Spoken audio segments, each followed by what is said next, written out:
ஒரு காலத்தில் பசுமையாக இருந்த காடு இப்போ ரொம்ப வறண்டு போயிருங்க. காட்டுக்கு ராஜாவான சிங்கம் எல்லா விலங்குகளையும் அழைக்கிறாரு. அழைச்சி என்ன சொல்கிறாருன்னா, நாளைக்கு நியூ இயர் வரப்போகுது, அதை செலிப்ரேட் பண்ணோம், அதுக்கான வேலையை போயிட்டு எல்லாரும் பாருங்கள் அப்படின்னு சொல்கிறாரு. இதை கேட்ட எல்லா விலங்குகளும் அது போயிட்டு அதோட வேலையை செய்ய ஆரம்பித்தாங்க.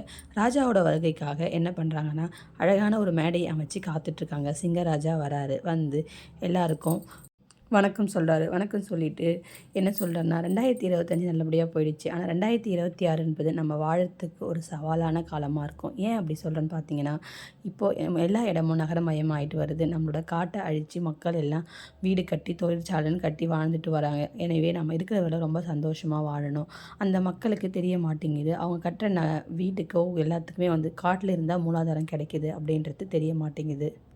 நமக்கோ இல்லை காட்டுக்கோ வாய் இருந்தால் நம்ம சொல்லி புரிய வைக்கலாம் மக்களுக்கு. என்ன சொல்லலான்னு பார்த்தீங்கன்னா, காடு என்பது வெறும் மரங்களோட கூட்டம் இல்லை, அது வந்து நமக்கு சுவாசமாகவும் நீராகவும் அதுதான் நமக்கு நாளையாகவும் இருக்குது அப்படின்னு சொல்லலாம்.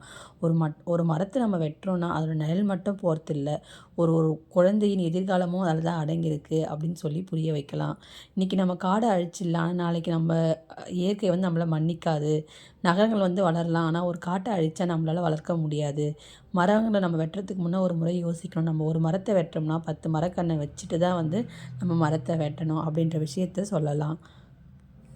ஒரு காட்டை காப்பாற்றினா தான் இயற்கையை காப்பாற்ற முடியும், எதிர்காலத்தை காப்பாற்ற முடியும் அப்படின்றதையும் புரிய வைக்கலாம். மரம் இல்லாத பூமி என்பது ஒரு மூச்சு இல்லாத மனிதன் அப்படின்ற ஒருத்தர் வந்து மனிதர்களுக்கு புரியணும். அப்போ தான் நம்ம எல்லாம் சந்தோஷமாக இருக்க முடியும்.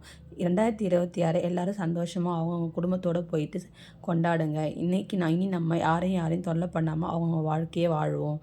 எல்லாருக்கும் ரொம்ப ரொம்ப ஹாப்பி நியூ இயர், ஹாப்பி 2026 அப்படின்னு சொல்லிட்டு சிங்கராஜா விடைபெறாருங்க. எல்லா விலங்கும் 2026 சந்தோஷமாக கொண்டாட போயிடுறாங்க அவங்கவுங்க வேலையை செஞ்சுக்கிட்டு. ஆமாங்க, நம்ம யோசிக்க வேண்டிய விஷயந்தான். இப்போது எல்லா காடுகளும் அழிக்கப்பட்டு நகரமயமாக ஆகிட்டு வருது.